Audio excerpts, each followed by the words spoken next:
Hey coucou! Je te souhaite la bienvenue sur Créatrice Power, le podcast entièrement dédié au développement de ton entreprise créative. Moi, c'est Eleonora, juriste et conseillère financière le jour et créatrice d'objets en tissu la nuit.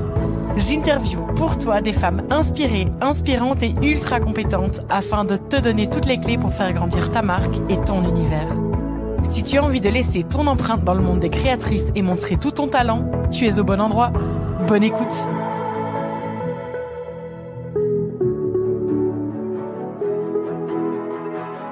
À toutes mes collègues et copines créatrices, bonjour. Aujourd'hui, c'est avec un immense plaisir que je vais mettre du soleil dans ta journée grâce à mon invitée du jour, Larissa Lorenzoni, une businesswoman pétillante, ambitieuse et dédiée à l'empowerment des femmes. Nous allons discuter avec toi d'un sujet que tu maîtrises sur le bout des doigts, les stories, que tu appelles d'ailleurs les stories magnétiques. Aujourd'hui, au programme, nous allons aborder cet outil, les stories, pour les entrepreneuses et les marques créatives. En gros, pourquoi faire des stories et comment faire des utiles qui seront véritablement là pour servir le but ultime de toute marque ou de toute créatrice, vendre ses créations. Mais avant de commencer, je souhaite te remercier d'avoir accepté mon invitation et je voudrais te demander si tu pouvais te présenter aux auditrices de Créatrice Power, nous expliquer ce que tu fais et comment tu aides tes clients ou clientes au quotidien.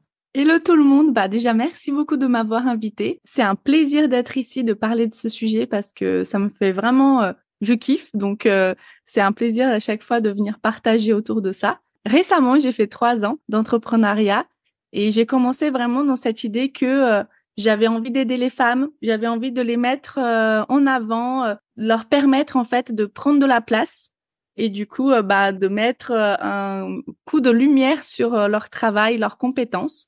Donc, c'est pour ça que du coup, aujourd'hui, je les accompagne dans la création d'une stratégie marketing, une stratégie de vente via la création de contenu sur Insta. Merci beaucoup, Larissa.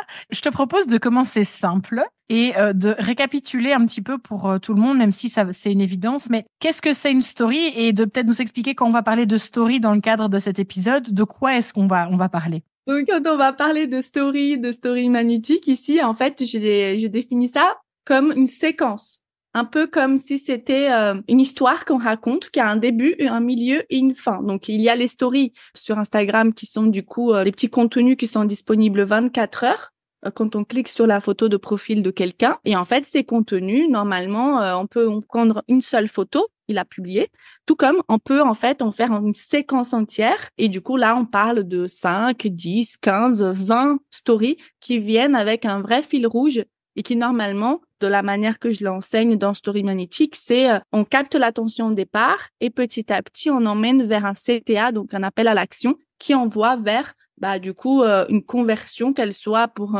une offre, un produit ou quelque chose de gratuit qu'on va offrir. Alors, merci. Cette clarification faite, je te propose de commencer par peut-être le pourquoi utiliser le format des stories pour une marque créative en 2024. En fait, les stories, que ce soit pour les créatrices ou pour n'importe quelle personne, elles sont hyper puissantes parce que c'est là où, en fait, se trouvent tes meilleurs amis, j'aime appeler ça, tes super fans. En fait, il y a des gens qui te voient sur leur feed. Parfois, elles tombent sur toi par hasard. C'est pas eux qui ont choisi. Par contre, les stories, la plupart du temps, c'est la personne qui choisit de te regarder. Si elle n'a pas envie de te regarder, elle saute. Donc, si elle est là tous les jours à te regarder, à te suivre, surtout quand tu fais de ce genre de story un peu longue, ça veut vraiment dire qu'il y a une connexion qui est forte, il y a un lien qui s'est créé et que du coup, elle aime suivre, entre guillemets, ta vie, tes coulisses, mais du coup, ton activité de manière générale. Elle aime ce que tu partages. Donc, ça devient quelqu'un qui on appelle un prospect plus chaud, qui est plus près d'acheter. Et du coup, dans les stories, contrairement au feed, c'est plus simple de vendre parce que du coup, on est en train de parler à des gens qui nous apprécient, qui nous font confiance, etc., qui nous connaissent et que du coup, sont à 2 doigts de passer à l'achat. D'accord. Et quels peuvent être les objectifs des stories? Alors évidemment, l'objectif ultime, c'est de vendre. Mais quelles sont les autres manières d'utiliser ces stories pour véhiculer peut-être d'autres messages ou ce genre de choses? En gros, il y a 3 types de stories. Il y a les stories d'autorité, ce sont celles en fait où on va venir partager notre expertise. Donc, moi, je me dis, je t'aide à vendre. Mon expertise, c'est la vente. Donc, je te montre que je sais vendre. Si tu es une créatrice, que tu crées des choses super belles, etc., pour la déco, et du coup, ton objectif, c'est de montrer que ça rend super bien dans ta déco, que ça donne envie. Et du coup, c'est ça, c'est montrer ton expertise, ton travail, comment tu fais, quelles sont les recherches que tu as fait pour créer ce produit, cette création, quelles sont les matières que tu utilises, des choses comme ça, expliquer le pourquoi du comment à chaque fois. Après, il y a les stories de connexion. Donc, celles-là, elles sont dédiées vraiment à créer du lien avec les abonnés. Donc là, en fait, on va essayer de créer des stories où on partage nos valeurs, nos positionnements, nos opinions, montrer un peu de notre quotidien, les points communs en fait qu'on pourrait avoir avec notre cible. Par exemple, moi, je suis brésilienne. Souvent, je partage dans mes stories, moi en train de danser sur des musiques des musiques brésiliennes, elles sont entraînantes, etc. Les gens créent ce lien avec moi, cette chaleur, ce côté un peu plus festif, etc. Donc, il y a plein de choses qu'on peut mettre en place dans les stories ensuite pour créer vraiment du lien et de la connexion. Et ensuite, du coup, le dernier type, ce sont les stories de conversion. Donc, celles-là sont vraiment faites exprès pour générer du désir pour l'offre et du coup pour le produit et du coup faire acheter. Super. C'est-à-dire que si on jongle entre ces 3 types de stories, on va réussir petit à petit à se créer une audience chaude, prête à acheter et qui se sent en connexion avec nous, c'est ça? C'est ça. En gros, toutes les 3 types de stories, en fait, à chaque fois, tu peux quand même mettre un CTA vers l'achat. C'est juste que du coup, elle va être basée sur un sentiment, c'est une émotion clé. L'autorité, c'est je vais enseigner quelque chose, je vais apprendre quelque chose à quelqu'un. La connexion, c'est je vais créer le lien, mais à chaque fois, je vais quand même parler de mon offre, je vais quand même parler de ce que je propose. Donc, ça forcément, toutes les 3 peuvent emmener vers l'achat.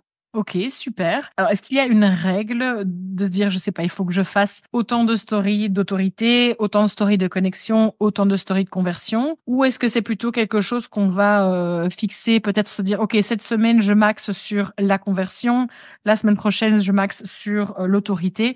Comment est-ce qu'on peut articuler tout ça pour faire en sorte que ce soit le plus fonctionnel et le plus attirant possible? En fait, je pense pas qu'il y ait de nombres clés ou de manière exacte de faire. C'est vraiment plus, je dirais, d'un côté au feeling, mais aussi comment on pense notre audience actuelle. Moi, par exemple, récemment, j'ai fait une erreur énorme que, en fait, j'ai eu pas mal de contenus qui ont viralisé en fin d'année et du coup, une nouvelle audience est arrivée. Et en fait, pendant les fêtes de fin d'année, le début d'année, pour moi, a été chargé un peu, j'étais pas si à fond que ça. Donc, en fait, j'ai pas pris le temps de vraiment faire des stories régulièrement, être là et du coup travailler ce côté connexion et autorité. Et en fait, là récemment, j'étais grave sur la vente. Et du coup, mes ventes n'ont pas si fonctionné que ça. En tout cas, j'ai fait un événement qui n'a pas atteint l'objectif que j'avais espéré au niveau des ventes. Et en fait, simplement parce que, oui, effectivement, les gens ne savent pas que je suis experte. Ces nouvelles personnes qui viennent d'arriver, ils ne me font pas encore confiance. Donc, elles sont pas prêtes à acheter. Donc, à moi maintenant de refaire le travail nécessaire pour les faire passer petit à petit dans mon tunnel et du coup venir acheter. Donc là, par exemple, cette semaine, j'ai grave misé sur des stories de autorité. Et en fait, du coup, j'ai eu plein de ventes cette semaine.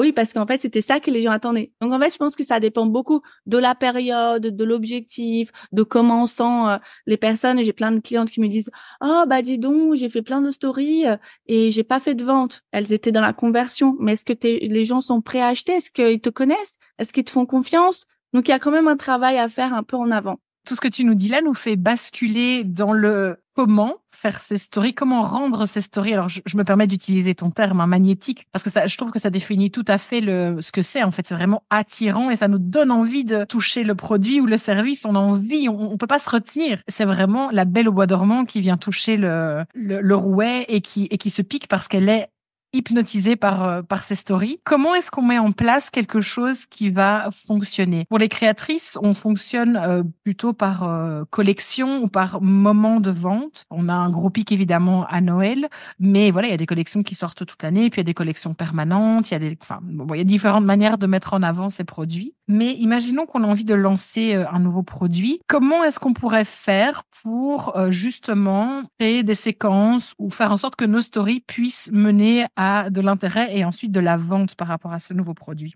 En fait, je dirais qu'une des difficultés des personnes qui font des créations, qui vendent ces créations, c'est qu'elles voient pas que le produit qu'elles offrent répond soit à un besoin, soit à un désir. Et du coup, elles s'arrêtent trop. OK, ben, je vends une lampe. Oui, mais c'est pas qu'une lampe.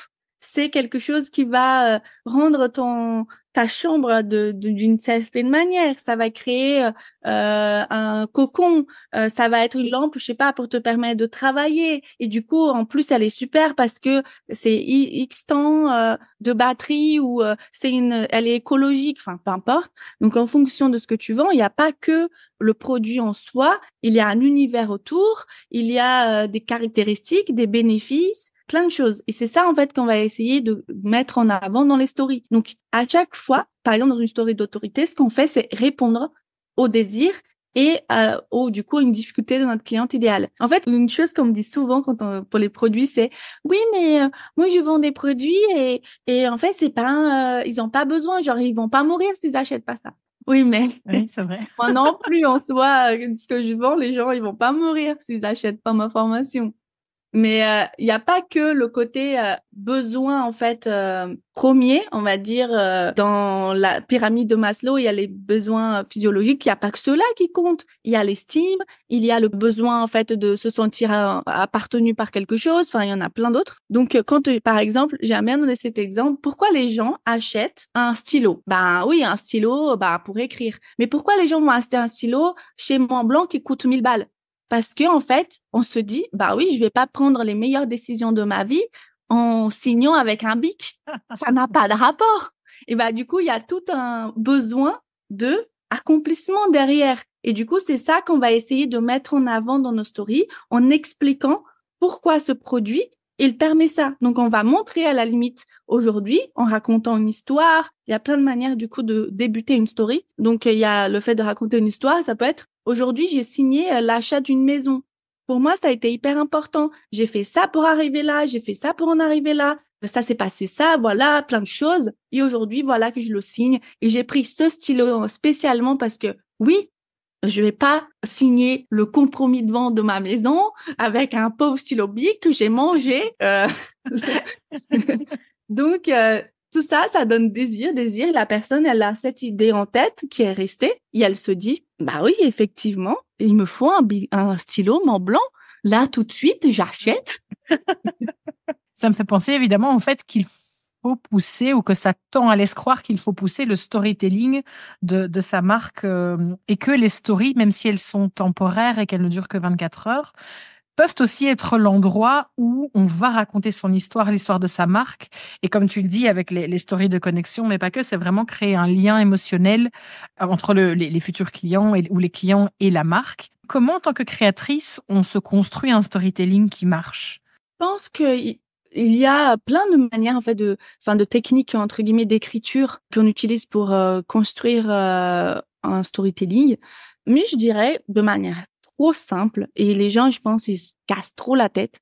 Eh ben juste un jour, pose-toi et écris qu'est-ce qui s'est passé dans ta vie. À la limite, fais-le par date si ça peut aider. Moi, ça m'a beaucoup aidé au départ de me dire en fait tel âge j'ai fait ça, tel âge j'ai fait ça, j'ai tel âge. Et en fait, au fur et à mesure, c'est pas un exercice qu'on fait comme ça du jour au lendemain. Il y a une période où j'ai passé des mois sans revenir dessus parce qu'il y a des périodes où sont plus faciles que d'autres à digérer ou on n'est pas prêt d'en parler. Mais parfois, on n'en a pas besoin d'en parler. Peut-être aussi le fait d'écrire, ça enlève un poids en nous. Et du coup, on décide, bon, cette partie, je vais pas la mettre. Je vais pas en parler dans mes contenus. Ou peut-être que dans quelques années, on va changer d'avis. On se dit, ah, bah là, je suis prête à en parler. Donc, je pense que c'est déjà un exercice qui peut vraiment aider personnellement la personne. Et du coup, ensuite, de se dire, OK, bah, du coup, il y a plein de moments dans ma vie, il y a plein d'anecdotes, il y a plein d'histoires. Et bah, du coup, qu'est-ce que j'ai appris à chaque moment et quel est le lien avec ce que je fais actuellement? Pourquoi j'ai créé cette création? À quel moment de ma vie ça m'a fait penser? C'est quoi l'anecdote que je peux raconter? Et en fait, c'est une manière hyper intéressante, hyper sympa de commencer une story qui capte l'attention et qui ensuite donne envie d'acheter.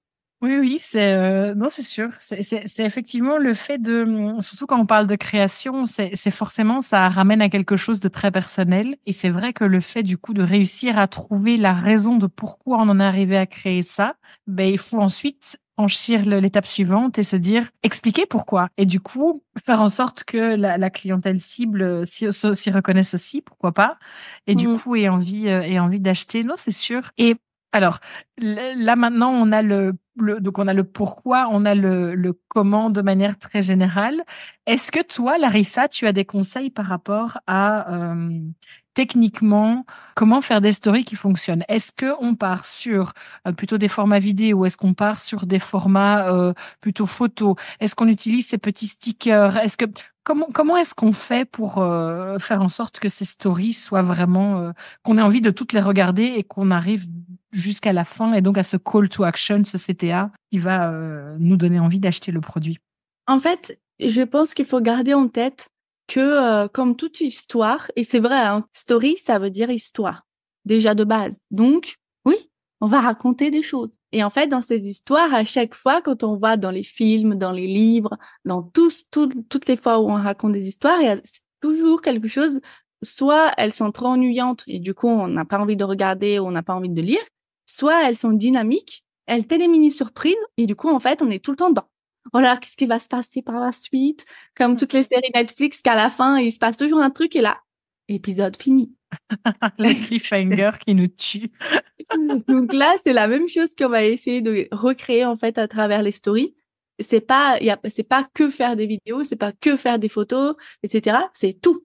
C'est un coup des photos, un coup du texte, un coup on met un sticker, un coup on parle de ça. Et en fait, je pense qu'un des compliments les plus cool que j'ai déjà reçus par rapport à mes stories, c'était ça, genre, waouh, on dirait toujours une série Netflix. Donc, je pense que C'est c'est ça vrai. qu'il faut aller rechercher, tu vois. On s'y attend pas à ce qui va se passer. On crée le suspense et plus en fait on met du cœur parce que les gens après quand je dis ça ils se disent oh là là ça a l'air trop compliqué, comment faire ça? C'est pas si compliqué en fait. Il faut juste se dire ok comment je raconte cette histoire d'une manière que ça soit excitant, que ça donne envie. Et en fait c'est une compétence aujourd'hui le copywriting, l'art de l'écriture. C'est une compétence clé comme enfin on peut pas entreprendre et ne pas connaître le copywriting. C'est pas possible. Du coup, ça s'apprend, ça se développe. Et du coup, en fait, tu vas t'entraîner jusqu'à ce que tu arrives à écrire de la bonne manière et écrire du coup d'une manière que est captivante où t'as ta patte, mais qu'en fait aussi les gens, il y a des règles à suivre, enfin des techniques aussi à suivre pour que du coup ça capte et ça retienne l'attention. Et c'est du coup ce que j'enseigne, c'est pas en soi comment créer des stories, c'est comment rédiger un texte qui soit vraiment captivant. C'est ça le truc en fait. La story n'est qu'un format. Et si on met la même chose qu'on a écrit sur une newsletter, sur un post sur le feed, sur un post sur LinkedIn, sur un podcast en parlant, c'est la même chose. L'intérêt en fait de la chose, c'est l'écriture, c'est le message qui est derrière. Comment est-ce que tu fais en sorte que tes stories, donc qui racontent ton histoire, donc si je suis bien, tu as donc que ce soit en connexion, conversion ou autorité, tu vas trouver la manière de présenter ta mini-histoire si tu veux. Tu vas la séquencer. Tu vas commencer avec ton introduction et boum, boum, boum, tu arrives jusqu'à ton call to action. Qu'est-ce que tu peux faire pour y rajouter encore plus ta touche, ta patte? Est-ce que en 2024, ça a encore du sens de faire attention aux couleurs? Tu vois, par exemple, je sais que toi, tu as le violet et tu as ce jaune-vert un peu très peps, très pétillant. Est-ce que ce sont des choses, c'est plus technique, c'est plus formel, hein, c'est moins dans le contenu, mais est-ce que ce sont des choses auxquelles il faut faire attention? Carrément. En fait, quand on parle de branding ou personal branding, parce que même si on vend un produit, en fait, tu te vends aussi. C'est toi la créatrice. Donc, il y a un univers qui se crée autour de toi. Et en fait, ça n'a aucune logique qu'un univers, sur un côté, il soit blanc et de l'autre côté, il soit noir. Ou que là, ce soit du... Non, il faut une cohérence partout. Que ce soit sur Etsy quand tu es en train de vendre tes créations ou sur ton site internet ou dans tes mails ou dans tes stories, sur le feed. Partout, il faut la cohérence. Donc, effectivement, la manière dont tu soignes ton feed, eh ben, il faut aussi soigner tes stories. Et aujourd'hui, encore plus en 2024, en fait, il y a eu, je vois trop cette différence. Il y a quelques années sur Insta, par exemple, les Reels ou les Stories, les gens ne mettaient pas, enfin, Instagram a toujours été un réseau social très visuel. Et tu vois, ça a toujours eu cette image un peu, waouh, c'est Instagram, quoi. C'est pas n'importe quoi. Et du coup, les gens ont commencé à critiquer. Et en fait, on a ramené ce côté très authentique, mais tout en gardant quand même quelque chose de qualitatif. Mais pas dans les Reels, pas dans les stories. C'était un peu des trucs olé olé, quoi. On avait un beau feed, mais le reste, pas ouf. Et aujourd'hui, plus le temps passe, plus ça revient, cette idée que, en fait, oui, tous les contenus sur Instagram doivent quand même être beaux. C'est pas pour se la péter ou c'est pas quelque chose de superficiel, je dirais. C'est juste que, tout simplement, l'œil aime la beauté. On n'aime pas regarder du désordre, on n'aime pas regarder le bordel, on n'aime pas regarder des choses sales. Notre cerveau, en fait, il aime tout ce qui est très cadré, très propre, très défini. Et du coup, sur Insta, eh ben, c'est la même chose quand on regarde une vidéo qui fait très amateur. Et ben, du coup, on n'a pas envie et on saute. Donc, c'est si aujourd'hui tu montres tes créations, en plus, j'aime bien dire ça, c'est plus simple limite de vendre un produit physique qu'un service parce qu'en fait, tu le montres.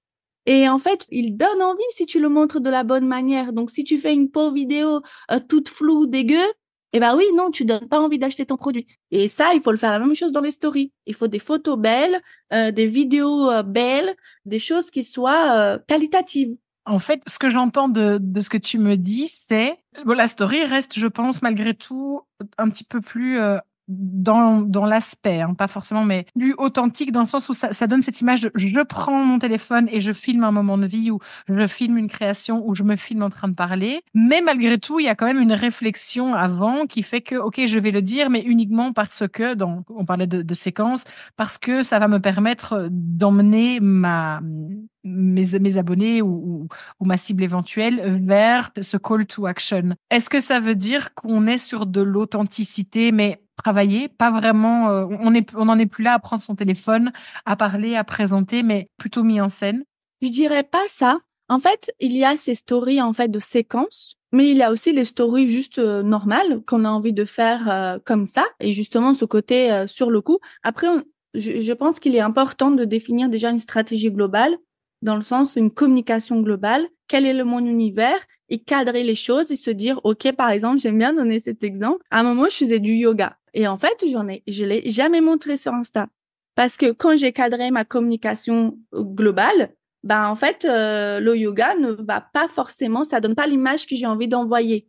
Moi, je me montre en train de danser parce que moi, je suis, wow, la teuf, la fête, la bonne humeur. Donc, yoga, ça restait trop, ça fait partie des choses que j'aime, mais ça, sur l'image que j'ai envie d'envoyer sur Instagram, bah, du coup, ça correspondait moins. Et du coup, j'ai jamais montré. Donc, c'est un choix de ma part. J'aurais pu le faire. Mais voilà, j'avais cadré ma com, je me disais, bon, bah, ça, non. Donc là, c'est la même chose. Certainement qu'il y a une stratégie plus grande à réfléchir. Donc, peut-être qu'il y a des choses qu'on va montrer ou pas. Mais dans le quotidien, ben, si j'ai envie de montrer que là, je suis en train de, je sais pas, de jouer avec mon chien et juste parce que j'ai envie, parce que ça me fait kiffer, bah très bien. Mais c'est pas pour autant que tu vas faire une vidéo qui est floue, que tu vas mettre 10 000, comment dire, des gifs là partout, que tu vas faire 3 000 textes en haut, bas. Et en fait, on est perdu. Du coup, en fait, c'est ça. C'est pas tant forcément tout est réfléchi, tout est très stratégique, tout est en pensant la vente. Non, on peut faire des choses parce que juste on a envie, mais tout en gardant en tête que, OK, si je fais ça, ça envoie quand même une image de moi. Donc, autant que j'envoie un message qui est clair. Moi, par exemple, il y a plein de stories que je prévois pas du tout de faire et que je fais, mais à chaque fois, l'image, elle est souvent dans le même univers. C'est une image colorée, enfin dans le sens où beaucoup de lumière, etc. Des fois, j'ai envie de rigoler. Hier soir, je me suis couchée super tard. Je me suis couchée ce matin. Et du coup, bah, j'ai mis une photo. J'avais pas prévu de faire ça du tout. J'ai mis une photo comme quoi j'allais me coucher. J'avais fini de travailler à 5 heures. Je l'ai mis en noir et blanc. Ça rentre pas. Normalement, c'est rare que je mets des photos noir et blanc, mais là, c'était un peu voilà.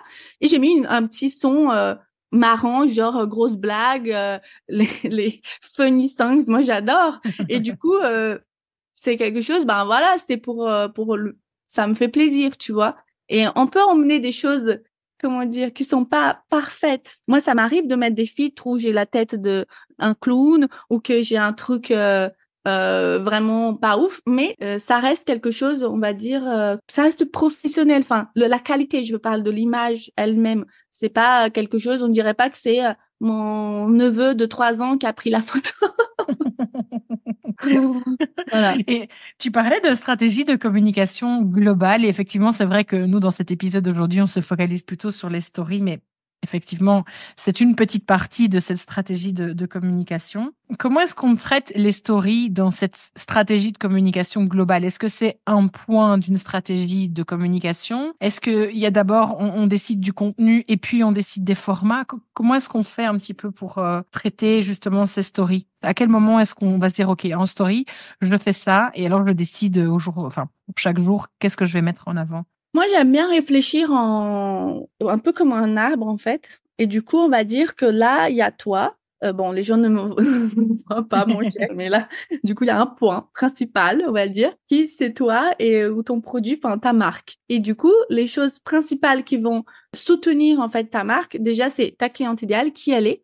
Ça fait partie. Ton positionnement de marque, du coup, et c'est là, en fait, on parle de stratégie de com. C'est justement quand tu choisis ton positionnement, bah, tu choisis comment tu parles, la manière, le ton que tu vas utiliser, les expressions que tu utilises, les expressions que tu utilises pas, la manière dont tu communiques, comment tu as envie que les gens te voient, toute cette partie-là un peu branding, tu vois. Tout ça, du coup, tu définis et c'est ça qui te permet de avoir un socle qui est solide. Donc, tu as et ta cliente idéale avec ses problématiques que tu as envie de résoudre, et toi avec ton univers, et ensuite tes offres. Qu'est-ce que tu vends exactement? C'est quoi tes produits, etc. Donc, tu as ces 3 infos, et ensuite, du coup, on va dire, bon, OK, maintenant, comment je communique? Et en fait, il faut imaginer que on peut avoir différents canaux de communication. Donc, on va dire un site internet, Etsy, une newsletter et Instagram. Donc là, c'est à toi de choisir si tu te concentres sur un ou si tu en as plusieurs. Et du coup, chacun a un objectif. Tu peux pas juste dire, OK, enfin, il y a tous les objectifs à chaque fois, mais il y en a un que tu peux mettre plus en avant. Une newsletter, par exemple, ça va être plus dans la connexion. Instagram, du coup, tu peux avoir les posts du feed dans un objectif et les stories, on a dit les objectifs que ça répond. Etsy, du coup, c'est une vitrine, donc c'est pour la vente. Tu vas pas tant communiquer sur ça ou sur ton site internet. Est-ce que tu as un blog? Donc, dans ton blog, c'est quel est le type de personne qui va arriver? Donc, tout ça, il faut définir. Mais du coup, sur Insta, si on se concentre vraiment sur ça, moi, je préfère dire, enfin, sur le feed, on peut répondre à plein d'objectifs. À chaque fois, dans ta ligne éditoriale, tu définis un objectif principal. Tu définis les idées de contenu qui répondent, du coup, à cet objectif principal. Et dans les stories, tu en as 3, de toute manière, à chaque fois. Et comme on a dit tout à l'heure, selon la période, tu mets un avant, un au moins en avant, ou les 3 dans le même niveau. Enfin, à toi de décider. Mais en tout cas, je comprends que de l'exemple que tu donnais et que je trouve très parlant, il faut aussi suivre l'évolution de son compte. Donc, si on a, imaginons, suite à quelque chose, une arrivée de nouvelles personnes, ben, c'est vrai que ce serait peut-être plus intéressant. En tout cas, c'est ce que je retiens de l'exemple que tu donnes, que c'est bien d'aller les chercher par la main, de créer une connexion, de montrer un peu qui on est avant d'arriver à la promo pure ou à la mise en avant d'un produit et faire en sorte que ces personnes se sentent partie de la communauté et nous connaissent avant d'espérer d'elles qu'elles n'achètent quelque chose de nous. Alors, je sais que tu es une grande joueuse avec l'intelligence artificielle et ChatGPT. Est-ce que c'est un instrument que tu recommandes aux créatrices et alors sans forcément expliquer une théorie dans les détails, mais comment est-ce qu'une créatrice peut se servir de cet outil-là pour gagner en temps, gagner en efficacité dans sa communication? Eh ben, ChatGPT, j'aime bien dire que c'est vraiment un assistant et que il va pas te remplacer, il est pas là pour piquer ton travail, il est là pour t'aider au quotidien. Et là où il fait gagner le plus de temps dans la création de contenu, c'est justement cette partie rédactionnelle.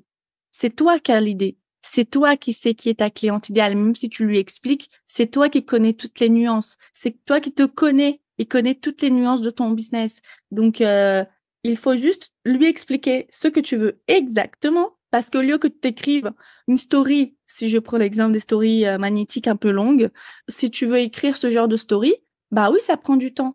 C'est pas quelque chose que tu t'écris comme ça. Alors que Si tu prépares une commande sur ChatGPT, enfin une demande hyper spécifique, en fait, tu l'as écrit, ça t'a pris, je sais pas, 20 minutes, 10 minutes, 30 minutes, enfin, peu importe. Et bah, du coup, lui, par contre, oui, il va écrire ta story en 3 secondes de top chrono, 5 secondes. Donc, en fait, c'est là où c'est intéressant. Mais il faut quand même savoir avant la réponse que tu attends. C'est pas juste écris-moi une story. Non, c'est pas comme ça. Lui, il va pas savoir. Par contre, plus tu donneras du détail sur exactement ce que tu veux, et bah, du coup, plus il va savoir écrire. Donc, tu gagnes beaucoup de temps dans la partie, c'est la rédaction. Il peut aussi te générer des nouvelles idées, etc. Donc, c'est vraiment un bon outil pour gagner du temps. Et comme une créatrice, si un jour elle manque d'idées, bah, elle va là-bas, elle lui demande d'avoir des idées, de brainstormer avec elle, surtout, de réfléchir avec elle à des nouvelles idées, réfléchissant aux idées, je prends une, ok, de celle-là, j'ai envie d'en faire ce type de contenu. Maintenant, écris-le. Et c'est là où on gagne du temps. Ok. J'ai tenté péniblement, mais pour l'instant, j'ai pas vraiment eu grand-chose de satisfaisant. Mais je pense que je dois apprendre encore à parler avec cet assistant. Pour finir, parce que moi, je pourrais parler de ce sujet pendant des heures, mais malheureusement, toutes les bonnes choses ont une fin. J'ai 2 dernières petites choses à te demander. La première, c'est quel serait selon toi, je sais que tu en as déjà donné beaucoup durant cet épisode, mais quel serait selon toi le conseil ultime que tu donnerais à une créatrice ou une marque de fait main ou une marque artisanale pour faire en sorte que leur communication au travers des stories puisse leur faire vendre leur création? Arrête de croire que tu vends des produits. Ils vendent la transformation ou ce que ton produit permettra à la personne d'avoir. Puissant. C'est exactement ça, c'est se détacher de l'objet en soi et vraiment imaginer l'univers auquel il appartient et du coup te concentrer sur cet univers-là. En quoi ce produit va rendre la vie des gens plus pratique, plus belle, plus agréable, plus cool. Comment dans la vie de tous les jours cet objet va avoir une certaine valeur. Et du coup, c'est sur ça qu'il faut se concentrer quand on crée du contenu. Merci à toi en tout cas. Et je termine avec cette question que j'ai l'habitude de poser après chaque interview. Est-ce que tu aurais un nom à me recommander de quelqu'un qui pourrait aider les créatrices dans la gestion de leur entreprise créative? Quelqu'un que je pourrais interviewer et qui, selon toi, aurait des choses à leur apporter? Moi, je pense à Laetitia Mattioli, qui est une amie à moi, qui du coup est spécialiste dans la communication pour les créatrices, mais qui parle beaucoup d'influence. Et je trouve que c'est quelque chose, en fait, dans le sens pas influence, faire appel à des influenceurs, mais son influence, sa propre influence et celle du réseau qu'on a déjà autour de nous. Et je trouve que pour les créatrices, c'est hyper puissant et qu'elles font pas assez cette démarche-là. Donc, je pense que ça peut être hyper intéressant. Eh bien, merci mille fois. Le nom est noté et l'invitation est lancée. Larissa, je te remercie infiniment pour tous tes conseils, pour ces informations, pour ces mises en perspective qui seront d'une très grande utilité pour les créatrices, j'en suis certaine. Un immense merci à toi d'avoir été là et d'avoir accepté mon invitation. D'ailleurs, je rappelle aux auditrices que vous pouvez découvrir l'univers de Larissa en ligne et sur les réseaux, que ce soit son site internet, son Instagram. Je vous le confirme, ses stories sont magnétiques. Je vous invite à aller les voir et je vous listerai tout ça en description de l'épisode pour que vous puissiez la retrouver très facilement. Merci beaucoup, Larissa. Merci à toi, c'était un plaisir d'être là et à très vite.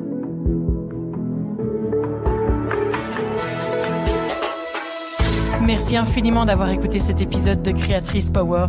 J'espère qu'il t'a apporté inspiration, connaissance et de quoi nourrir ta réflexion pour faire grandir ton entreprise créative et ta marque. N'hésite pas à noter cet épisode sur ta plateforme d'écoute préférée et à le partager sur les réseaux sociaux. Cela me permettra de grandir avec toi et de fournir toujours plus de contenu de qualité. Rejoins-moi sur la page Instagram de Créatrice Power pour obtenir davantage de conseils et d'inspiration entre chaque épisode du podcast. Je t'y accompagne de 1001 façons pour faire briller ta créativité et réaliser tes rêves. À bientôt.